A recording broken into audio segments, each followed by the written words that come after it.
miaramanao ry mpianoavana tafahoana soa indray amin'izao volakandrony sabata izao fifaliana ho ahy indray miaraka aminao ny pastora Kotason zao nitiana soa izay namana tsy mifakafoy aminao mialohan'ny anarahanao ro fandalana amin'ny sesy izay inona sy irinay fa hitondra fifaliana ho anao dia handeha hiara ivavaka isika misaotra Andriamanitra satria atolotra ho anay izao fotoana hariva izao afahanay indray miaraka mianatra ny teninao afahanay indray miaraka midera sy mankalaza anao mety eza ho anivonay mety eza ikasika anay ka tonga anay anam-pifaliana mandritra izao andro izao amin'ny anaran'i Jesosy amen.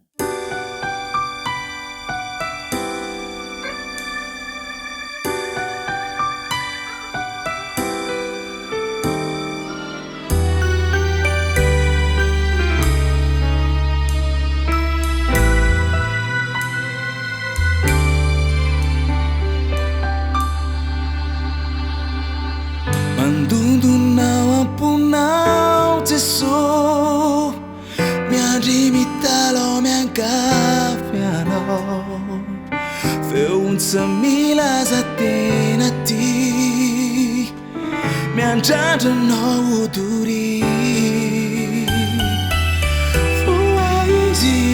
fuai ni funao fa isi tundra fiainana vavao Valuni ansuni resuni tanani wanaoni fitavani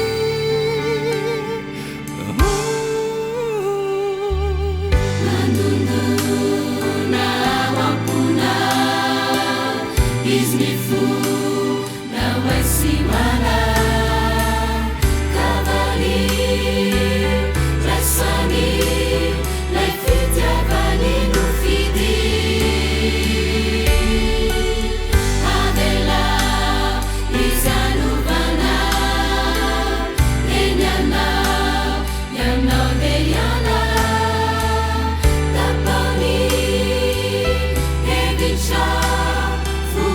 So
Mirava toko lafinaritra toko vavy ny fandaharana mizotra ao amin'ny fombiazana izay ny miantrana atao aminao amin'ity an'ity ary asaina mpitiavana ianao anjoisy anaraka ny fiarahantsika eto hatramin'ny farany ny amin'ny loha hevitra anankiray izay tena isan'ny mahaliana ho atolotra ianao rehefa avy eo fa indro aloha ny faingo.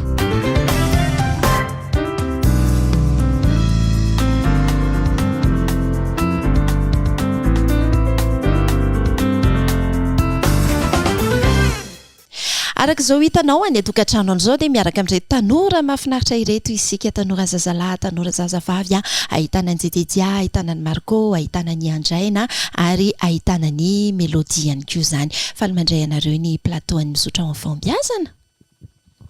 Miarabantsika rehetra ny tokantrano. Solitena ihany izy mianadahy arabantsika tany tokantrano tany loha hevitra ho amin'ity anio ity araky ny soratra hitantsika miakatra eo iny dia milaza hoe ilaina ve ny fampiasan'ny tanora na ny ankizy ny telefona any ampianarana na ihany koa raha ohatra hoe idira misy kokoa dia hoe azo atao ve ny manome fahalalahana ny ankizy hampiasa ny telefona any ampianarana eto nareo hevitra mianadahy noho ny hevitrareo mikasika an'izay andao ajaitsika aloha ny vehivavy dia Andraina no mihetsika fitenenana voalohany. Raha ny amiko manokana moa izany, raha ny hevitro manokana dia tsy tokony ilaina ny fitondrana ny telefona any ampianarana. Nahoana? Satria manjary manimba concentration an'ny mpianatra izay mitondra telefona. Dia hitodika kely indray atao aminareo lahy manahoana ny hevitrareo amin'ny rahalahy hoe tokony ve hampiasa telefona ny ankizy any ampianarana raha eny inona ny antony raha tsy ihany koa dia aza voatahaka ny eny Andraina teo. Raha ny hevitro manokana aloha zany dia raha amin'izao vanim-potoana misy antsika izao dia tsy afa-miala amin'ny fivoarantsika izany hoe be dia be ny fiarahamonina ny olona mampiasa finday dia nefa ny ankizy ihany koa miezaka maka tahaka an'izay dia ny ankizy mihitsy amin'izao fotoana izao mangataka hoe hampiasa finday izy. Ka raha ohatra hoe mangataka ve izy hampiasa finday dia raha ny hevitry Jejedia manokana dia hoe antsy manina fa aleo izy hampiasa na any ampianarana ary. Inona no mety hoe ilana ny finday any ampianarana zany raha ohatra ka hoe fataniko ilay izy. Ya, ny ilaina finday any ampianarana zao raha amin'izao fotoana izao afaka anaovana fikarohana manokana ny finday. Indrindra moa ilay atsotsika hoe smartphone satria amin'iny zany misy zavatra soratana fotsiny ny karohana dia tonga dia mipoitra avy hatrany ka ilaina mihitsy zany ny zavatra ohatr'izay amin'ny fianarana mba hanamora ny fikarohana. Dia Andraina teo nilaza hoe tsy ilaina ny fampiasana finday any an-tsekoly ny ray aman-dreny nefa betsaka ny milaza hoe amin'izao vanim-potoana izao raisiko ilay hoe amin'izao vanim-potoana izao fotsiny any Jejedia tatsy hoe noho ny fandriampahalemana dia tokony hampiasa finday ny ankizy rehefa any an-tsekoly ohatra hoe ahafahany miteny hoe somary tratroriana kely izay vao mirava na ihany koa any an-tsekoly hoe nirava loha izay fa tsy hainao ahoana ny fahitany Andraina an'izay dia rehefa avy eo maneho ny heviny Mélodie moloha tazomin'ny Andraina ve hoe aleo tsy mampiasa fa atrehana izay zava-misy eo. Ie, mbola tazomiko ilay ary Mélodie ve mitovy hevitra amin'izay hoe tsy tokony hampiasa finday any an-tsekoly ny mpianatra? Indrindra manohana ny hevitry Andraina satria ny telefona hitantsika amin'izao na ny ankizy manomboka any amin'ny 2 taona dia efa hita hoe efa mikitikitika telefona kanefa tsy voatery hoe ho tsara ho any ankizy izay telefona izay. Ny toro-hevitro manokana zao any le fanontaniana napetraka teo hoe ny fandriampahalemana ahoana ho any ankizy raha mbola any amin'ny kilasy ambany izy dia afaka aleo tsenaina foana ny ankizy. Tsenaina sy aterina. Eny antsika moa izany tsy resaka hoe ary amin'ny karabola ve dia ity ny telefona dia atsoinaina raha ohatra tsy mirava loha voaka maîtresse aloha fa ohatra hoe ndeha raisitsika hoe zokizokintsika moa izany eto miresaka hoe ankizy fa ny fandaharana ho an'ny tanora ndeha atao hoe manomboka eo miala sakana eo izany ahoana ny hevitry Mélodie mikasika an'izay hoe aleo tsy mampiasa mihitsy fa zazany aloha zany eto mampiditra tsy haiko raha afaka nohanahy izy mirahalahy amin'izay hoe iny izy teo hoe eo amin'ny lafiny fandriampahalemana fotsiny ohatra dia antony anankiray tokony hampiasana ny finday. Ny fahaparina angamba ny tanora mena toromarika manokana alohan'ny miala an-trano. Mena toromarika manokana ny tanora dia efa afaka mama zay olana izay. Eritreretinareo mirahavavy satria ny fahitako azy zao nareo mirahavavy miombon-kevitra dia eritreretinareo mirahavavy teny zao sahady fantaniana tiako apetraka ity zany hoe fa inona zany ny tena maharatsy an'le fitondrana an'le finday any an-tsekoly, inona ny mety ho ataoko anaty farangisosina hoe risque na danger na zava-doza teraky ny fitondrana finday any an-tsekoly hovalianareo zay rehefa aveo. Fa ho anareo mirahalahy kosa Marco zao mbola tsy niteny. Marco aloha ve mampiasa telefona e? Mena micro izy aloha Jedidia. Mbola tsy mampiasa telefona. Mbola tsy mampiasa telefona. Sarotsarotra ihany satria sa tsy mampiasa telefona Marco nefa tsika eto an-tany hoe raha ho amin'ny Marco manokana tokony homena lalana ve ny ankizy toka anaty farangisosina ho azy fa ataontsika hoe efa manomboka eo miala sakana 12 taona miakatra eo classe de 6e eo zany efa tokony homena telefona ve ny ankizy makany am-pianarana. Eo amin'ny classe de 6e eo zany tokony mbola tsy homena telefona satria mbola tsy ao anaty saina mihitsy le telefona, mbola tsisy zavatra ilevina anazy. Eo amin'ny secondaire miakatra eo dia efa eo amin'iny zany tena ilaina telefona satria lesona betsaka be tsy araka mihitsiny dia afaka mirecherche amin'ny telefona fotsiny dia zay zao hevitra anankiray hoe afaka manao recherche manahoana ohatra raha Jedidiany antaniko hoe mba miomboka-hevitra amiko ve ohatra na ny mpijery hafa ny atokantrano ihany koa Jedidia hoe manampy ihany koa le izy amin'ny resaka fandriampahalemana satria mba ahafahany ankizy ahoana zao ny fahitany Jedidiany zay akoatriny hoe anaovana recherche any am-pianarana zany. Iaraka le volaza teo hoe fandriampahalemana satria amin'izao zany misy ankizy miala ao tokantrano dia mandeha kilometatra maro mihitsy vao tonga any an-tsekoly. Misy mandeha tongotra, misy mandeha bus na ohatr'izany dia misy aterina. Nefa matetika rehefa fanalavitra be ohatr'izay ny toeran'ny ampianarana sy ny toeram-ponenana dia ilaina foana le fifandraisana amin'ny zanaka sy ray aman-dreny satria misy fotoana ohatra raha fotsiny orana dia vitsy ny bus mandeha dia tara le ankizy ohatra tsisy bus nefa dia tsy maintsy antso ny ray aman-dreniny izy amin'izay fotoana izay satria ny sekoly midy ny bus tsisy ny any an-trano nefa miandry ka raha tsisy finday amin'izay fotoana izay dia tena mety hiteraka voka-dratsiny be satria ny tsy fandriampahalemana efa raha ohatra zany ka feheziko kely sahady ny zavatra andraisan'izy mirahalahy dia manampy ny ankizy ny fitondrana finday any an-tsekoly kanefa kosa raha manampy ny ankizy ny fitondrana ny finday any an-tsekoly eritreretinareo dia nizao sahady ihany koa ny valin'izay hoe inona ny tokony atao tena hoe hoentina makany an-tsekoly ve dia atao apaosy dia atao anaty kitapo ve le finday sa kosa hoe hoentina le izy fa mba misy fepetra kosa ohatr'izao ny atao tsy fantatra hoe apetraka any am-birao ve tsy fantatra fa nareo rylano iriko amosaka an'izay rehefa aveo fa hiverina kely atao aminazy mirahavavy hoe fa inona ny tena tsy maharesy lahatra anareo, inona ny mety holoza miandry ny ankizy raha ohatra ka hoe ampitondraina azy ny finday famena alalana mitondra finday any an-tsekoly ry zareo. Ho anahy manokana zao tany amin'ny classe de première angamba vao nampiasa telefona fa mbola zady tamin'izany tsy nahita olana mihitsy zany Mélodie amin'izao efa tsy mianatra tsony aho zao efa miasa fa tsy nahita olana tamin'izany aka tamin'izany ane ohatra hoe tamin'ny taona firy zany fa amin'izao raisiko ohatra fotsiny hoe vao tsy ela kory zao nalaza be ny fangalaran'olona dia be ny ray aman-dreny ny tsiry tao anatin'ny saintaona hoe andeha ampitondraina finday ny zanako satria za sahirana tsy afaka maka sy manatra ny zanako raha ohatra ka misy olana dia mba tonga dia efa manindry bokotra anankiray fotsiny izy dia efa vao antso fa ny amin'izao resahantsika izao mbola tsy resy lahatra ve Mélodie arinona ny mety voka-dratsy ateraka le hoe omena lalana ny tanora ampiasa finday any an-tsekoly hitondra finday mihitsy akoatra ny efa niteneny andraina teo hoe amin'ny resaka fifatohana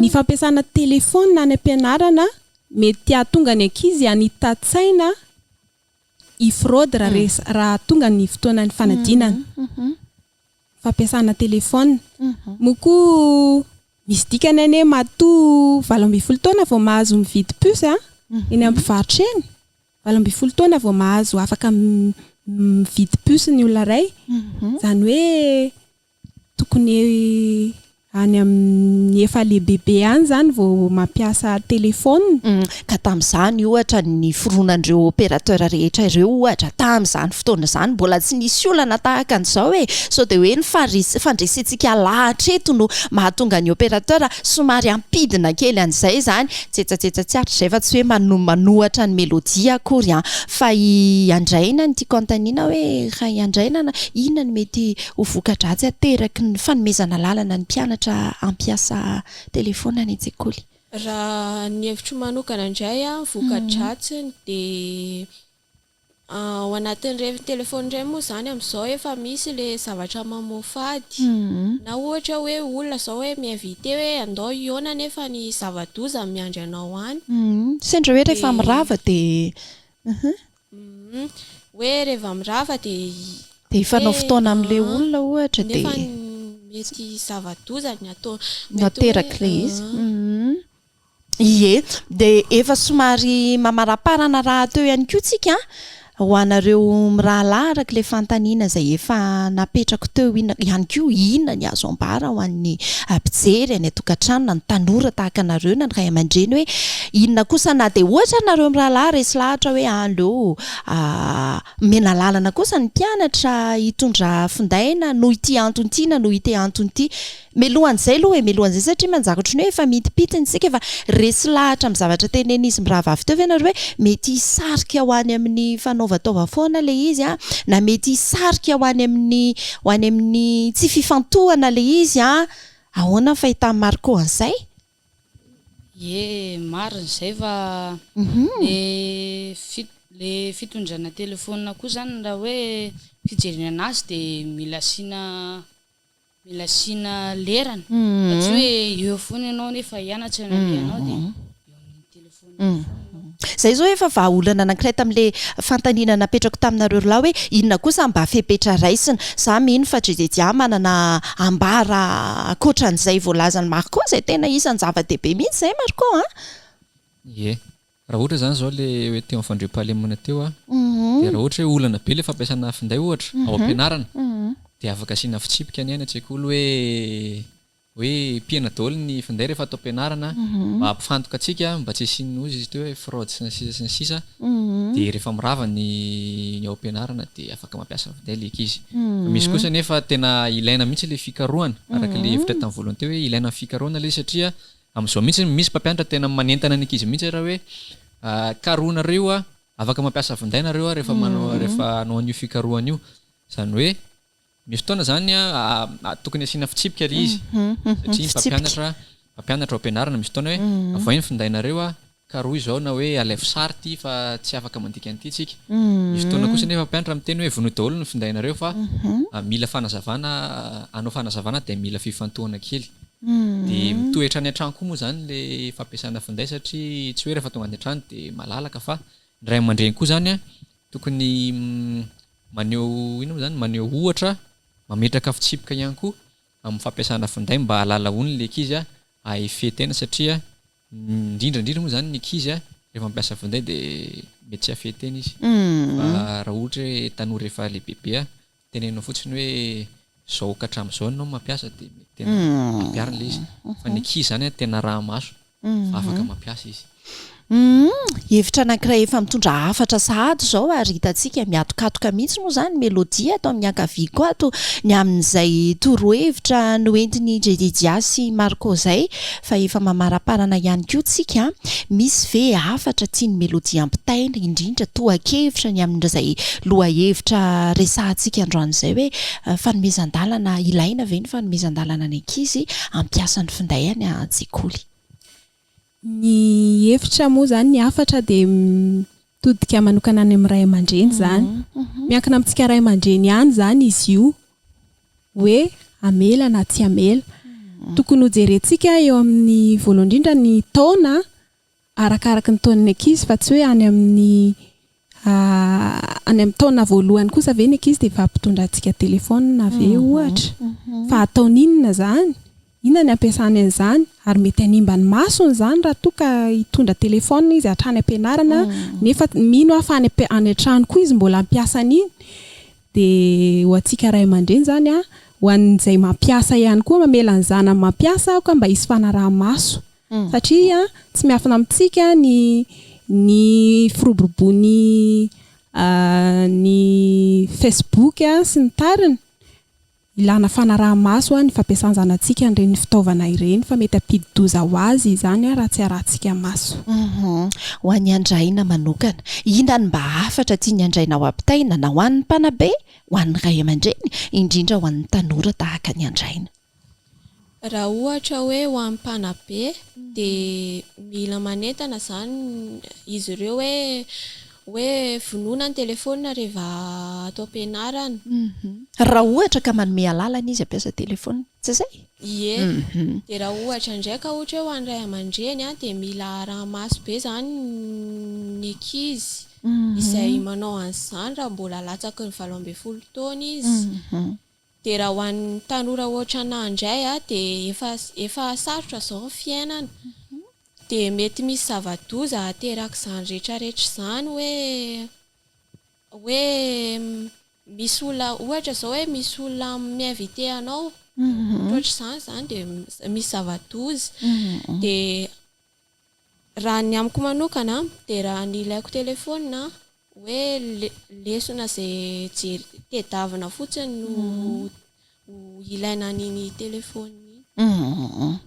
Mazava ny afatra fa tahitodika ihany koa ao aminareo mirahalahy efa eny amin'ny Marco ny micro inona ny mba afatra tia ny Marco ampitaina na ho an'ny ray aman-dreny ho an'ny tanora tovolahy tovovavy kely ohatra ny Marco sy ho an'ny mpanabe ihany koa. Ny afatra manokana dia ho anareo tanora tsy hoe tsy mahazo mampiasa telefona na mahazo mampiasa fa misy lafitsarany dia sady misy lafiratsiny. Raha hoe manana telefona ianao dia tokony asiana fehetsany foana ozy ateo. Fa rehefa any an-trano kosa dia tokony hoe avela kely aloha fa tsy tonga dia hoe ampiasaina foana izy isaky mihetsika izao satria manko rehefa lobaty ilay izy dia chargena dia sady hoaniny kitikitika. Tsetsatsiatra fotsiny. Tsetsatsiatra fotsiny Marco ve efa te hampiasa telefona? Raha mbola amin'izao aloha zany efa te hanana telefona fa mbola tsy amin'ny taonako ilay izy dia endriny tovolahy tsy dia dia menanao ny fitenenana ary mintsina n'izay rehetra sy hitondra hafatra ihany koa moa izany ho an'ny any an-tokantrano. Araka ny teny amin'ny Marco teo hoe misy lafiratsy misy lafiratsy tsara ilay izy izany hoe mila asiana fitsipika entitra zany amin'ny fampiasana indrindra ny ankizy satria ny ankizy tsy afaka mifehy-tena tsiny dia mila fitsipika entitra miainga hatrany amin'ny ray aman-dreny ilay izy hatrany ampianarana. Hatrany ampianarana moa zany amin'izao efa hoe tsy afaka mitondra collège sy ny primaire tsy afaka mitondra finday ny ankizy. Dia ireny zany zao efa fitsipika efa entitra apetraka ny fanjakana sy ny fampianarana hoe manimba fifantohana ilay izy. Rehefa any an-trano kosa nefa fifandraisana ao an-tokantrano sy ny sisa ohatr'izany dia maneho ohatra ny ray aman-dreny. Tsy hoe miteny fotsiny hoe tsy azo atao ry na tsy azo atao fa tena maneho ohatra mihitsy zany ilay ray aman-dreny hoe rehefa misy fotoana fihinanana sakafo kosa ohatra dia mba ajanona ohatra finday na ohatra izany. Izany hoe ny tiako tena zany hoe asiana fitsipika entitra ilay izy amin'ny fampiasana finday dia tokony haneho ohatra tsara ny olon-dehibe ny ray aman-dreny sy ny mpampianatra amin'ny fampiasana finday. Hoy ny fitentsika malagasy hoe ny hevitra ho no terabary ka dia atsipy ny tady eny an-tandroky ny omby atsipy ny teny eny am-pony malala. Isaorana Dididia, isaorana ihany koa Marco, tsy adino andraina ary melodiny araka taminay androany ianao mpijery ihany koa dia angasitrana be dia be ary efa nomezana fotoana indray ho amin'ny herin'ny anio tahaka an'izao veloma toko.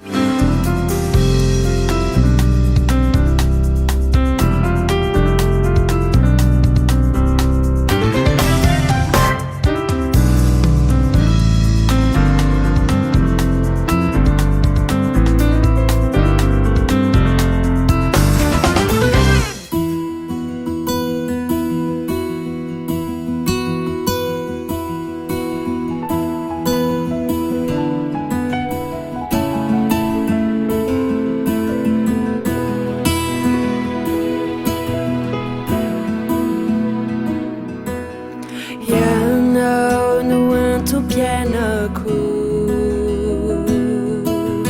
ianao no fitarako ianao no tomposina haria ilay tokony fanay ianao no antony fisina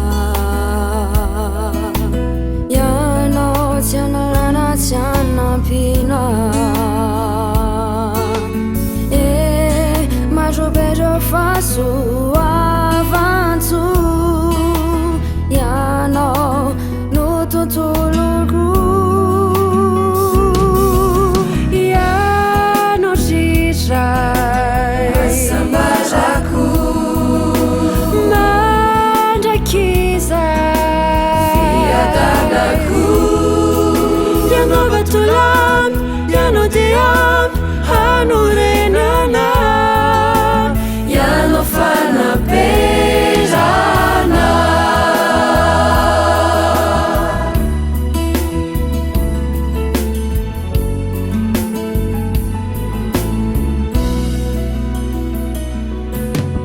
yana wafia kana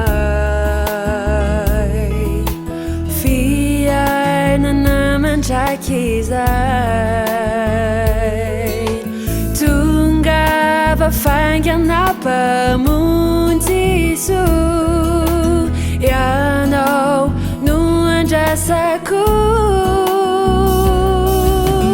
Fanetu e famakale E tebi siture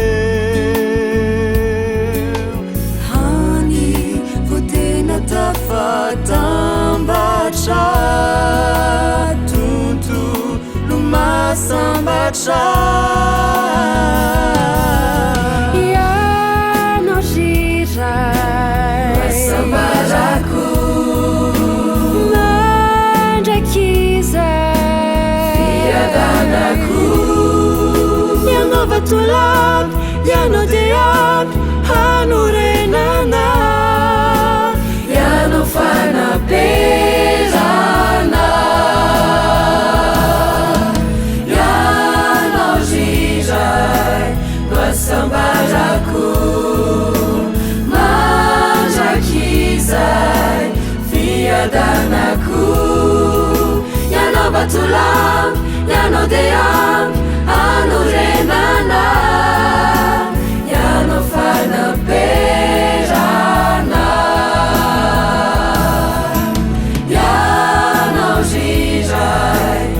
Sambaraku manja kizai fiadanaku ya no batula ya no dea anurenana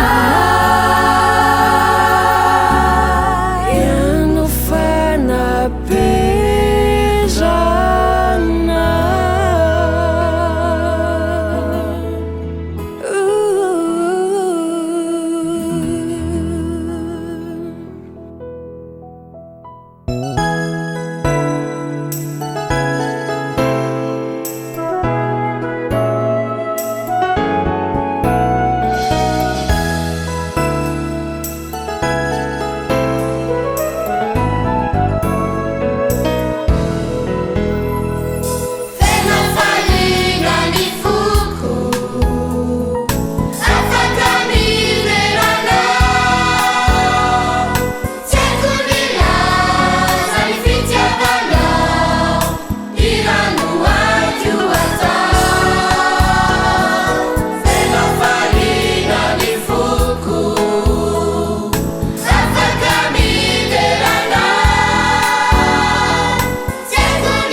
funao tsotra tena mamabony fo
miaraba ny mpanaraka ny oazisy rehetra amin'izao fotoana izao. Ankehitriny isika dia hiresaka manokana amin'ny zatovovavy izany. Afatra manokana ho an'ny tanora zany ity hoentina ity. Matetika isika vehivavy dia olony fo ny akamaroantsika izany. Ka rehefa mahazo teny mamy na mahazo tambitamby na mahazo dokadoka na fandokafana na mahazo fanomezana dia mihevitra isika fa izay ny tena hoe fitiavana, mihevitra isika fa tena tonga lavatra, mihevitra isika fa tena tiana.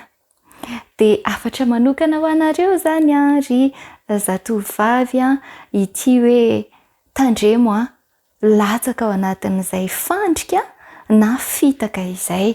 Matetika dia entiny devoly andavona ny tovovavy ireny. Fa rehefa misy midokanao na milaza ny fahatsaranao dia fahendrena ny misaotra. Misaotra tompoko, ohatra hoe lazaina ianao hoe mahafatifaty ianao, misaotra tompoko, zay dia ampy. Tsy fanao zany ilay hoe zao koa ve dia mba tsara, tsy asiana tohiny ilay teniny, fa tonga dia fisaorana, ampitiavana, ampanajana, ampahamontinana no entinao mamaly an'izay fandokafana anao izay. Toy izay ihany koa ny fankasitrahana hoe mankasitraka fa tsara be ilay zavatra nataonao teo. Fisaorana tsotra, misaotra tompoko, na hoe derain'Andriamanitra. Fa tsy tohizana hoe za koa ary nanao an'iny efa tena sahirana be mihitsy, na hoe ohatra hoe tenenindray ohatra hoe tsara be ny akanjonao, tiara akanjo efa ela be, tiara nividiko 500 teny amin'ny friperie. Tsy fanao zany izay, fa rehefa misy manao teny toy izany dia misaotra, zay ihany no fahendrena, misaotra tompoko, dia zay dia efa ampy. Dia aoka ianao zany tsy hevitra an'izay hoe tena hoe fitiavana be na toy izany, fa indrindra moa raha vao latsaka ao anatin'ny fahadisom-panantenana ny vehivavy ka misy olona midokadoka azy na manome fanomezana azy na manao teny mamy azy, tonga dia latsaka tanteraka ao anatin'ny fandrika. Dia mila mitandrina zany ny zatovovavy. Dia eo amin'ny fiainantsika amin'izao fotoana izao, marobe ny tanora, zazavavy izay lasa mifankatia amin'olona, amin'ny lehilahy efa manana tokantrano na lehilahy efa manana olon-tiana. Dia mila mitandrina ny zatovovavy tsy ho latsaka amin'izay. Ahoana ary ny fomba tokony atao hialana amin'izay? Ento eo amin'i Jesosy ny fiainanao isan'andro. apetrao aminy no avinao ray manontolo alohan'ny voahanao ny trano dia efa atolory an'ny tompo ny fonao, ny sainao, ny masonao, ny vavanao, ny tenanao manontolo mihitsy mba ho feheziny, mba hiarovany ianao tsy ho latsaka ao anatin'izay fakam-panahy izay, mba tsy ho latsaka ao anatin'ny fitaka. Fa matetika ny zatovavy mantsy dia mieritreritra hoe rehefa misy olona miteny hoe tiako ianao dia mihevitra ilay zatovavy tena tia azy tokoa, lazainy aratsiratsiny eo ohatra ny vadiny na lazainy fa tsy mbola manana tokantrano izy dia voalangolango amin'ny alalan'ny teny mamy isan-karazany sy ny feo malefaka isan-karazany sy ny fanomezana dia latsaka ny zatovavy. Mila mitandrina isika ao anatin'izay. Apetrao amin'i Jesosy ny fiainanao, aza tonga dia mora miraiki-po amina olombelona. Apetrao amin'i Jesosy ny safidinao, anontanio mihitsy izy hoe raha toka efa ao anatin'ny taona izay tokony hidiranao anatin'ny tokantrano ianao, anontanio Jesosy, ity ve Jesosy ilay olona izay notendrenao, efa nomaninao ho andefimandroko. Raha toa kosa ka mbola tsy tokony hiditra amin'izany ianao dia hialao lavitra ny olona izay manao anao toy izany.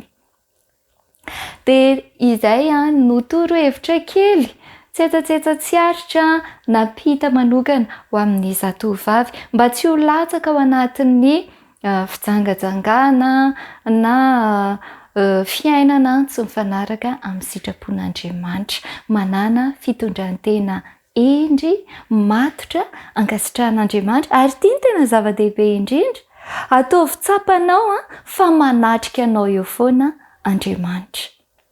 Ataovy tsapanao fa miaraka aminao foana izy, naiza misy anao, na misy mahita ianao na tsy misy mahita dia aoko tsapanao ny fanatrehan'Andriamanitra. Fa rehefa tsapanao izany dia tsy ho lavo mihitsy ianao. Enoy foana izany ny feon'ny tompo izay mibitsika aminao, ary aza mandeha any amin'ny toerana izay mety hisy fakam-panahy izany. Izay ilay nolazaina teo aloha hoe atolory an'ny tompo ny tenanao manontolo feheziny, na io tongotrao io mba tsy handeha any amin'ny toerana izay mety hisy fakam-panahy izany.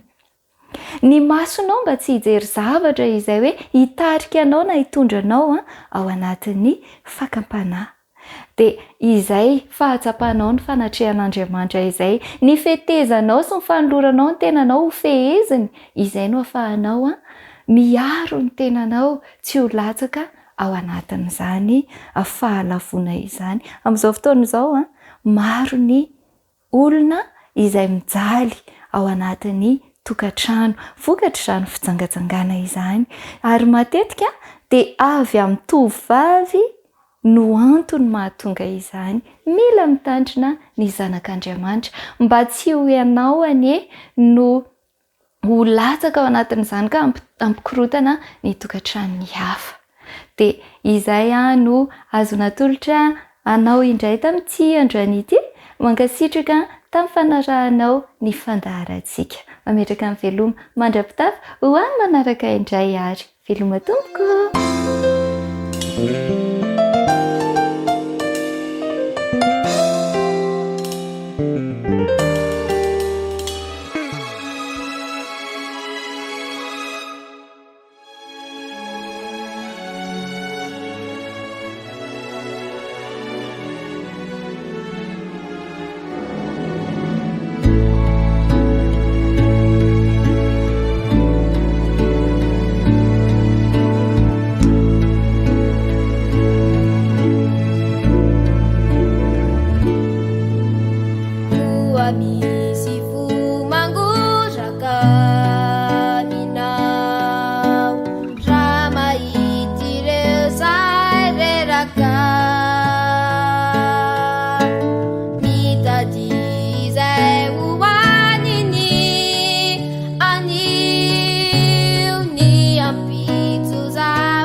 faly miarabanareo indray rakizy. Androantsika dia hianatra manamboatra ny tony chiffre kely tony izay ahaizantsika faran'izay aingana table de multiplication. Ahoana ny ampiasantsika an'izany aloha asehoako anareo izy aloha rehefa vita. Ity izao le 1 misy ny chiffre rehetra ao anaty table ao anatiny fa tsika izay menao any amin'ny radio dia ohatry ny hoe 1 fois 1 1 fois 2 2 dia soratanao daholo fotsiny ny valiny. Faharoa eo amin'ilay chiffre 2 dia ny valin'ny table 2 ny soratantsika ao anatiny eo amin'ilay chiffre 3 valin'ny table 3 soratantsika ao anatiny takizay ihany koa eo amin'ilay chiffre 4 valin'ny table 4 ny soratantsika ao anatiny ho an'ilay table 5 valin'ny table 5 no soratantsika ao anatiny takizay ihany koa ny table 6 table 7 table 8 ary table 9. Inavo ny fitaovana ilayntsika amin'izany? Mila taratasy maromaro tsika, taratasy matevina na reny carton chemise ireny. Atao maromaro le izy satria betsabetsaka le chiffre ho ataontsika. Mila règle ihany koa tsika anaovantsika an'ilay chiffre. Mila stylo tsika mazava ho azy sy ny feutre ahafahantsika mandoko an'ilay sisin'ilay chiffre izay tiantsika hidécorena anazy ary ny farany mila hety isika. Dia ho mpanangonantsika ankizy an'izay dia andeha aloha tsika ary anaraka hira iray.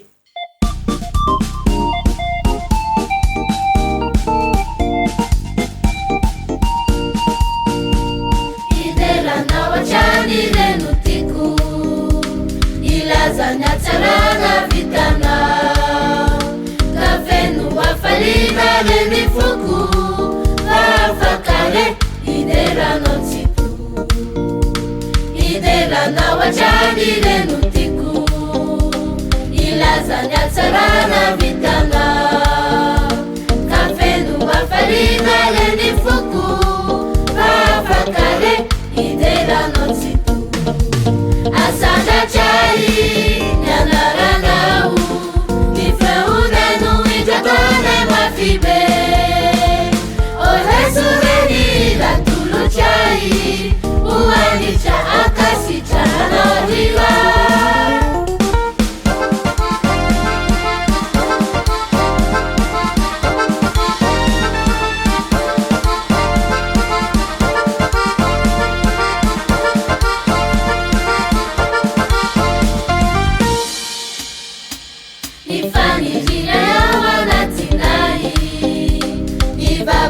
Silesa kamina niteni suchayewa babanai neteni rewe etikuloshana asanda chai yandaranau nifeunenu ijatane mafibe olesureni latulu chai uanicha akasicha anorila asanda chai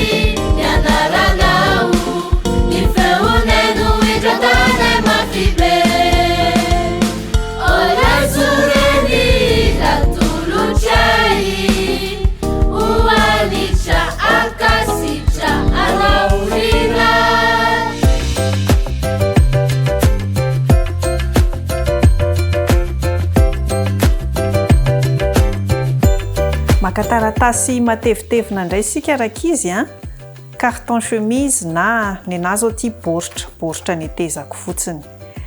Alaitsika iny taratasy iny dia asiantsika chiffre eo amboniny. Ny ilayntsika eto dia ny chiffre 1 2 3 4 5 jusqu'à 9 zay ihany ny ilayntsika satria tsika hianatra ny fomba fianarana table de multiplication aingana. Dia alaitsika zany zao mila manao raha mbola tsy manana chiffre ohatrany anaty nareo dia alaina mihitsy le tsipika. Tsipiatsika manao tsipika amin'ny spire mahay daholo misy tsipika amin'ny spirana ohatr'izao mampiasa règle tsara ny ankizy fa za zany zao mampianatra hoe tsy voatery rehefa tsy manana règle dia tsy afaka manao fa na dia taratasy ohatr'izao ary mafimafy tsara dia afaka atao règle. So dia hoe zay tsy nanana règle fa tsy afaka mba nanamboatra manamboatra chiffre 1 ntsika saingy le chiffre 1 amboarintsika dia atao mivaingana. Ahoana moa zany chiffre 1 mivaingana zany? Afaka asiana soratra ao anatin'ilay chiffre. Dia atao tsara le chiffre. Atao tsara tarehy. Tsy atao ratsy ohatran'ny anany ny ankizy fa atao tsara tarehy. Atao tsara tarehy tsara. Vita zao ny anahy iny le 1. Na dia tsy nisy règle ary ah. Io na vita 1 tsara tarehy tsika. Rehefa vita izay hetezantsika iny chiffre 1 iny. Ny anahy zany 1 ataoko eto fa ny ankizy rehetra manamboatra 1, 2, 3 jusqu'à 9. Atao amin'ny taratasy matevina tsara le chiffre amin'izay tsy mora miforiporitra. Hetezana tsara, mahay manety tsara daholo ny ankizy tandremo sao misy rovitra. Hetezana tsara tarehy. Tandrina tsara mihitsy rehefa manety. Rehefa manety dia le atao ampovoan'ny hety ato ny ampiasaina dia amin'izay mahitsy tsara izy. Ato le eto ampovoan'ny hety no anetezantsika azy fa tsy ny lohany. Tezana tsara tezana tsara. Esorintsika zany le chiffre 1 esorintsika eo amin'ilay baoritra izay nampiasantsika azy. Iny ny anahy fa vita le chiffre 1. Fa tsika any an-trano manamboatra 1 jusqu'à 9. Dia ataontsika ahoana iny rehefa aveo? Ho lokoantsika ny sisiny. Za zao nisafidy ny loko mangamanga. Lokoantsika amin'ny crayon de couleur na amin'ny feutre izay ananantsika ao an-trano ao mety daholo. Lokoantsika tsara tarehy ny sisin'ilay chiffre 1 rehetrarehetra. Lokona tsara tarehy.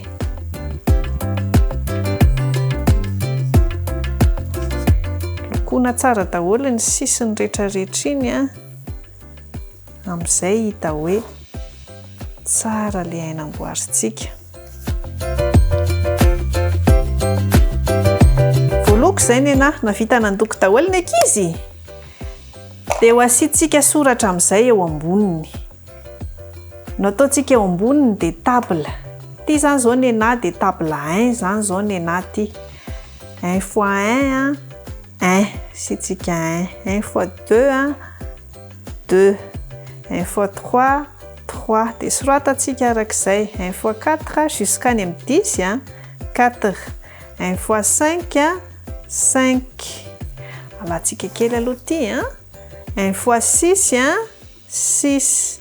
1 fois 7 7. 1 fois 8 8. 1 fois 9 9. 1 fois 10 10. Izay dia vitantsika ohatr'izay dia ataontsika ohatr'izay koa le 2 3 jusqu'à ny amin'ny 9 soratantsika eo ambony eo ny valin'ilay table dia tiano ampiasaintsika isan'andro ao mahay table daholo ny ankizy kely rehetra.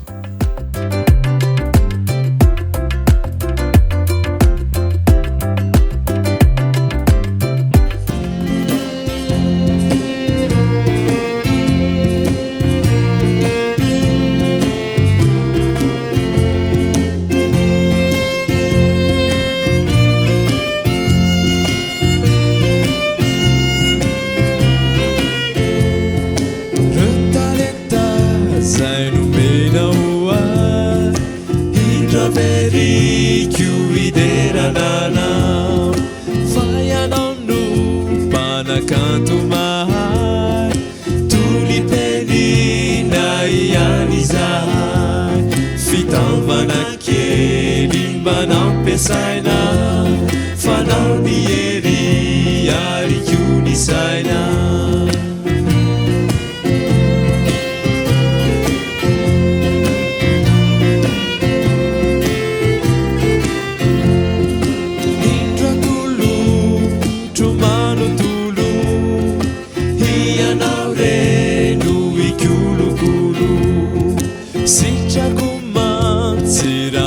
Saina nefa ianao ihany noderaina fitaovana kely mba nampiasaina fanao ny hery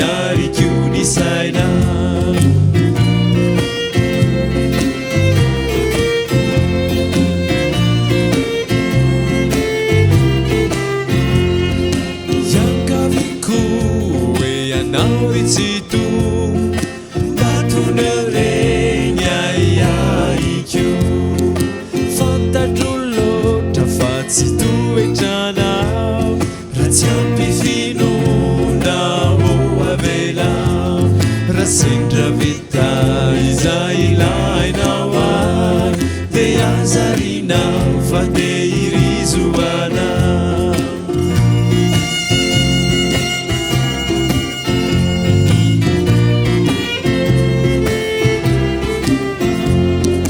misy mendrika anivany tena mahay sy mampitomany fanaonao no tsy adinonao asa loatra fa dia isaraka anao ireo talentako ampitokory ny tsy fahaizako re masoloy ravelonako ity zanakao manohiatrany ny fideranana ravelonako ity zanakao manohiatrany ny fideranana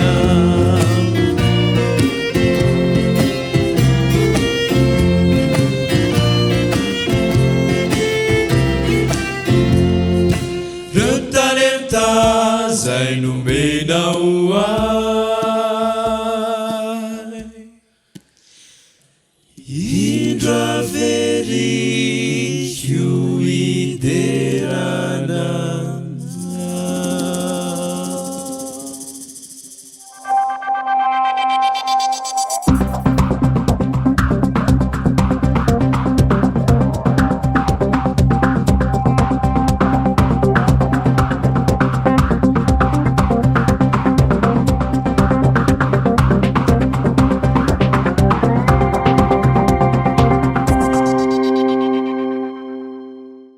mbola ankafaliana mandrakariva no fampiarabana amintsika rehetra indray any atokantrano any amin'ny alalan'izao fandaharana izay entin'ny departementan'ny fahasalamana sy ny fahalalana oniny izao indray teo amin'ny fandaharana teo aloha isika dia nijery ny mahakasika ny aretin'ny vavony mbola mitoy izany ankehitriny ary ijery lohahevitra anankiray isika nataontsika hoe karazana aretina anankiray izay pahazo ny vavony dia tsy inona izany fa ny atao hoe ulcère gastrique tsy hita be loatra ny anazavana ny adikanana azy amin'ny teny malagasy fa ataontsika angambany hoe ratra miforona ao anatin'ny vavony ny tsara fantatritsika mialohan'izany anefa dia izao io vavonitsika io dia mamokatra asidra isan'andro mba ahafany mandevona ny protide araka ny fantatritsika eo amin'ny fiarahamonina fa ny asidra izany dia somary maherihery vaika ary mety mitarika fampitehana nofo mipetraka nefa ary tokoa ny fanontaniana hoe nahoana ary no tsy levon'ny asidra ny vavony zao ndenge ampahafantarina antsika fa tena miavaka nanaovan'Andriamanitra ny firafitry ny selan'io vavony io misy andreo sela reo zany ao anatin'ny vavony mamokatra tsiranoka atsony amin'ny anarana hoe mucine amin'ny teny frantsay ary ny anankiray faharoa dia ilay atsona hoe bicarbonate dia reo zany no miantoka ny tsy fafahan'ny asidra manapotika ny vavony ary reo tsiranoka anankiroa reo avernety indray fa ny anarana dia atsona hoe mucine ary ny anankiray dia bicarbonate dia ny namoronan'Andriamanitra an'izy ireo dia ny ampahany betsaka dia mifototra amin'ny rano izany ary izy ireo zany dia manarona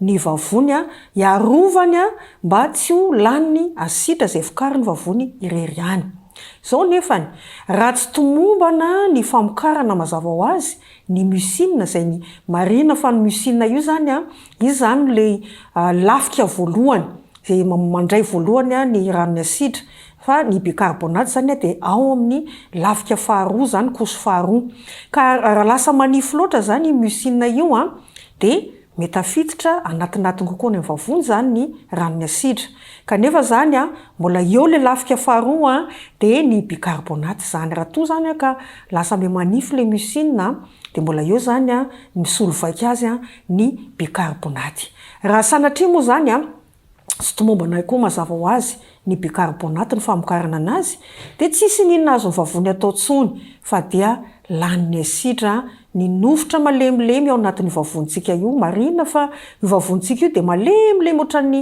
reny atikena reny tsy ohatran'ny nofotra hitantsika amin'ny fampiasantsika ny ratsambatana zany any amin'ny tongotra eny amin'ny sandry fa de malemy izy io ary tena amboarin'Andriamanitra nomen'Andriamanitra andreo tsiranoko anankiroa ireo avy any eto ihany fa ny tsirangoka voalohany zany koso voalohany lafika voalohany de mucine ny faharoa ny bicarbonate ka raha misy favoazana mucine de miditra antsehatra ny bicarbonate miaro ny vavony ka rehefa tratra koa favoazana bicarbonate zany le tsirangoka faharoa tsisy nina azo atao de eo am'izay zany de tena miditra antsehatra ny fiforoana le atao hoe ulcère gastrique satria lasa maratra lay asidra lay vavonofiny vavony malemilemy kely mipetraka amin'ny fanontaniana hoe inona ary no mahatonga ny tsy fatomombombana ny famokarana lay mucine sy bicarbonate zay mahatonga lay ulcère gastrique na le ratra ao anatin'ny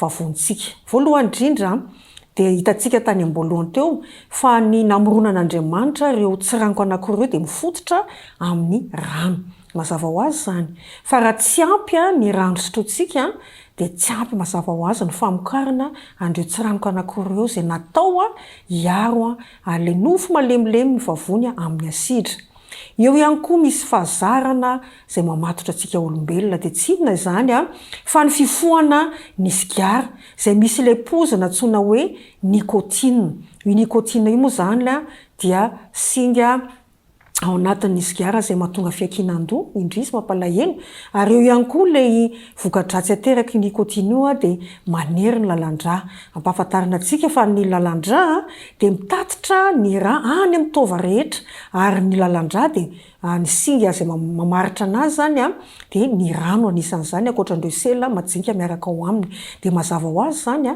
raha to ka efa tsy ampy rano isika mbola pino ny fifohana sigara de tsy ampy ny rano zay hoentina makany amin'ny vavony anampy amokarana lay atao hoe mucine sy bicarbonate ary zay mahatonga ny asidra anatin'ny vavony any manapotika ny nofony vavony ankoatran'izay koa misy fahazarana eo amin'ny fiainantsika olombelona ny fisotroana kafe ny fisotroana zava-pisotro misy alcool azafady ireo zavatra pisotro anankiroa ampahafantarina antsika fa zava-pisotro mahatonga fiakinan-doha koa izy ireo ary ny kafe moa anisan'izany zava-pisotro mahatonga fiakinan-doha kanefa ekeny lalàna izy io ary ny singa ao amindreo zavatra mampiakin-doha ireo zany de maniraka ny vavony ampitombo ny famokarana lay asidra sy tsirangoka mampivalan-drano be zany atao hoe diurétique ary satria moa zany araka zany hoe mampivalan-drano zany de mivoaka be da be zany ny pipi ozy izy tsika ka raha mitombo zany ny fivalanan-drano de mazava ho azy fa mety miena ny rano fokarin'ny vavony raha toy indrindrandrindra ka raha tsy ampy ny rano zay sotroin'ny olona anankiray ary vokatra zany de tsy voaro ny vavony fa lasa me matanjaka indray le asidra de miforona ao anatin'ny vavony lay atao hoe ulcère gastrique na hoe maratra ny vavony noho izany ary raha tiana ny sorohana sy anampiana ny fitsaboana ny ulcère gastrique dia tena ilaitsika ny misotro rano araka ny tokony ho izy ary amin'ny ankapobeny dia ny olon-dehibe anankiray ny fatrany rano zay tokony sotrony de eo amin'ny 2 litatra sasany hatraminy 2 litatra tsy njaraina ivelany sakafo ireo zany hoe raha tsy njaraina izy zany atao amin'ny vera de atao hoe 8 vera ka hatramin'ny 10 vera zany hoe zay zany rano tokony sotrotsika olombelo isan'andro hitantsika moa fa vavony resahany fa ny sela majinga rehetrarehetra anatin'ny vatantsika hatrany amin'ny ati-doha de mila izany rano izany ary mampirisina atsika etona mba hiala amin'ny fifoana sigara sy ny fisotroana kafe ary ny zava-pisotro milisy alcool izay mahatonga izany aretin'ny vavony izany atao hoe ulcère gastrique. Dia izay indray ny tapany mahakasika ny toy ny aretin'ny fampahafantarana antsika mahakasika ny vavony ao anatin'ilay loha hevitra teo ny karazana aretina atao hoe ulcère gastrique. Dia mirary antsika rehetra indray mba ny fahasoavan'ny tompo mba anaraka le taridana rehetra teo hoe ny amin'ny fisotroana rano ny fifadiana ireo zavatra manimba ny vavony izany hoe toy ny kafe, ny zava-pisotro misy alcool ary ny fifohana ny sigara sy ny parakita fiditra anatin'izay.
Faly miaraba antsika indray tratran'ity sabata folakandro ity 10 minitra fanabeazana ao anatin'ny 10 minitra dia ndehantsika hiresaka mikasika izany fanabeazana izany araka ny fanaontsika dia amerina kely tsika raha tamin'ny farantsika dia nahita ny resaka mikasika ny zaza heritaona ka hatramin'ny 3 taona.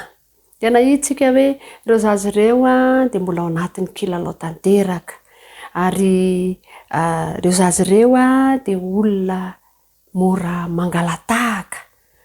Dia ny lesona ndraisitsika tamin'izay dia hoe aoka retsika ray aman-dreny ho modely mba hahatonga ireo zanakitsika ireo tsy ny zavatra ratsy na ny fahazarana ratsy ao amintsika no alainy tahaka fa ny zavatra tsara.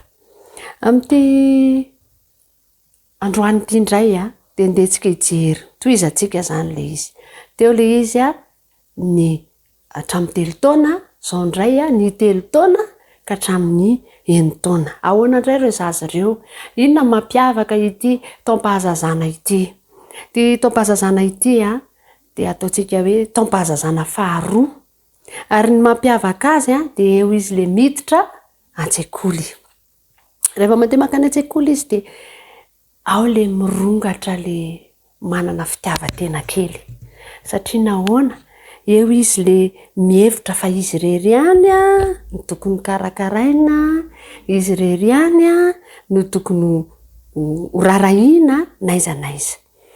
De zao anefany miandalana arak'izay hoe miditra ny an-tsekoly zay izy de miafaka io fitiavan-tenany io rehefa misy a fifandraisana am'ireo namany a ao an-tsekoly izy. Ary indrindra moa rehefa manomboka mitombo ny tenany a de mitombo le taona de miafaka tsy kelikely a izay fitiavan-tena izay. Inona ny lesona voalohany izay tokony ho antsika ray aman-dreny malala ary fanabeisany amin'ity sokajy taona ity? Voalohany de aprisiana re isika ray aman-dreny a ametraka fifandraisana tsara eo amin'ny sekoly izay anaran'ny zanantsika sy isika. Inona ny antony? Mba hitondra risy-po ho an'le zanakitsika ny fianarana taony, ny sekoly idirany, fa tsy sanatria zany hoe lasa hitondra ngidi-po azy ny fandehanany an-tsekoly. Lesona faharoa de zao hoe tsara ny anamafisana ao amin'ny zaza mandritra vanim-potoana faharoa le fahazarany efa niraisiny le nangalatahaka atsika izy manadio tranontsika de manomboka mba manadio izy le sika mibango volontsika iny de mba nitafiny koa zay le fahazarana le fahalalam-pomba ananatsika le nitafiny de tsara kolokoloina mandrakariva iny zany hoe le efa nambolena tao aminy a de tsy ongotana tsony a fa atao zay anamafisana azy ao aminy. De andray fanabahakevitra ary isika amin'ity takariva ty, ndao sika hivavaka ary isan'andro de tokony ataotsika izany mivavaka izany mba hatonga an'ireo zanakitsika ireo ho tia fianarana ary ahomby amin'izany fianarana izany. Le fianarana tsy ny any an-tsekoly ihany fa le fianarana izay taafiny amintsika mpanabe, isika mpanabe ao an-tokantrano, isika mpanabe any am-pianarana. De faranantsika ny fotoana ringanetsika ray aman-dreny mba ho ray aman-dreny izay mitondra mbavaka mandrakariva ireo zanakitsika mba hitombo ny fahatsarana izy ary hatonga azy ireo ho tena tia fianarana. Hivavaka ary isika. Misaotra ray malala noho ny lesona izay nomenao anay. Misaotra satria nomenao tombontsoa zahay ho mpanabe, ho ray aman-dreny. Meo anay ny finiavana sy ny fananao masina mba hahafahanay mitondra-bavaka mandrakariva ny ankonanay mba ho tia fianarana izy ireo. Ary ny toetra izay efa napetraka sy nambolena tao aminy de hitombo mandrakariva eo amin'ny fahatsarana. De isaoranay ianao ny fidiranao an-tsehatra amin'ny fanabeazana izay ataonay satria tononona sy angatahana anaranao Jesosy eo ny vavaka. Amen.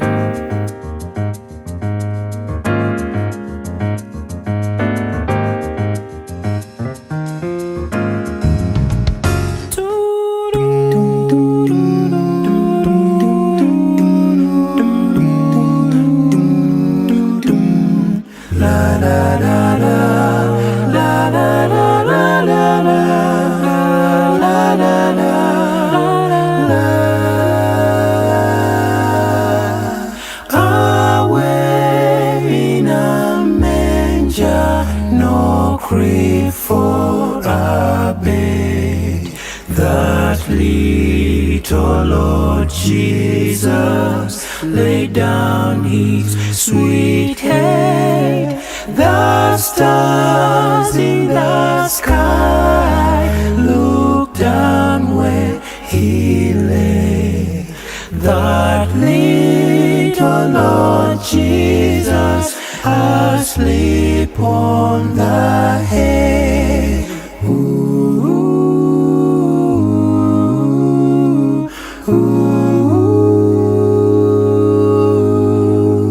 The clouds are long, the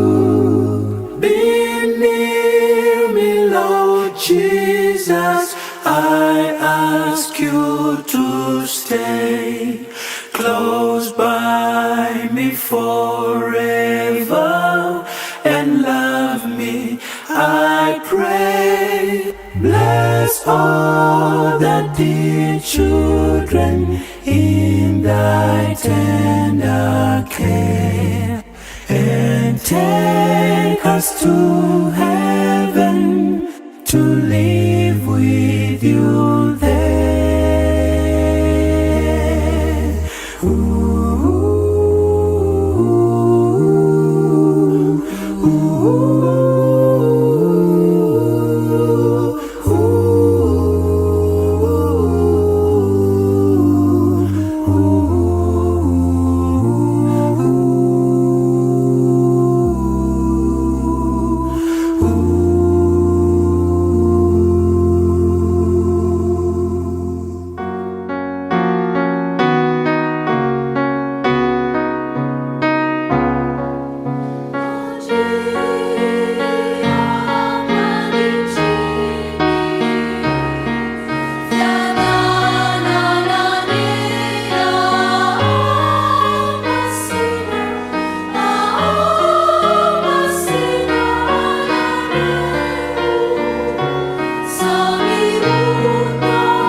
sahady eo amin'izao fifaran'ny fotoana izao tsika ry ava-malala finaritra ny fiarahana taminao kanefa mba ahafahantsika mamarana ny fotoana ao mpifaliana sy ahitantsika fiadanana dia andeha hiaraka hieno fampaherezana avy amin'ny tenin'Andriamanitra isika.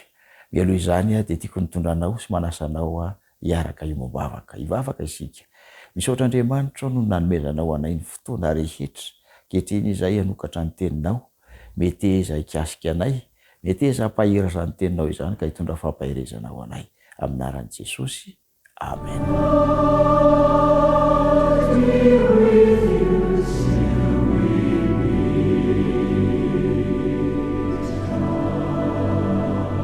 toepo tsara nanana izay indray no torohevitra atolotro anao mandritra nyity fampahirizana ity mba hahafahanao manana toetra sy herinandro vaovao ahita-pifaliana ao anatin'ny enemana zay ho diavintsika afaka fotoana voy. Toepo tsara nanana fampahirezana nalaina avy ao amin'ny bokin'ny Salamo izy ity, Salamo 130 raha ny marimarina kokoa. Ny afatra voalohany dia ity izay ny ambaran'Andriamanitra aminao. Zao no voalazany. Eo amin'ny andininy voalohany dia hoy izy aza tezitra amin'ny mpanao ratsy ary aza mialona ny mpanao heloka. Mandritra ny herinandro ianao dia atsoin'Andriamanitra tsy ho tezitra amin'ny olona izay miteraka fanafitohina ho anao, ary tsy ho tezitra na hanana fialonana na fankahalana reo izay mety manana toetra hitanao fa ratsy sy meloka, fa atsoin'Andriamanitra ianao anina fifaliana mandrakariva. Dia izao no fanambarana eo amin'ny andininy faharoa, matokia ny tompo, atokiso Andriamanitra ry ava-malala. Atokiso izy satria izy no manana ny drafitra tsara indrindra ho an'ny fiainanao. Dia itoizan'ilay filazana, ankino aminy ny fiainanao ka itokio izy fa anao izay mahasoa ho anao Andriamanitra. Izay no afatra atolotro anao androany. Miantso anao Andriamanitra, tsy alona ny ratsy, tsy hankahalan'ny mpanao meloka, fa atoky an'Andriamanitra satria Andriamanitra no anao soa anao mandritra ity herinandro ity indray. Ivavaka isika.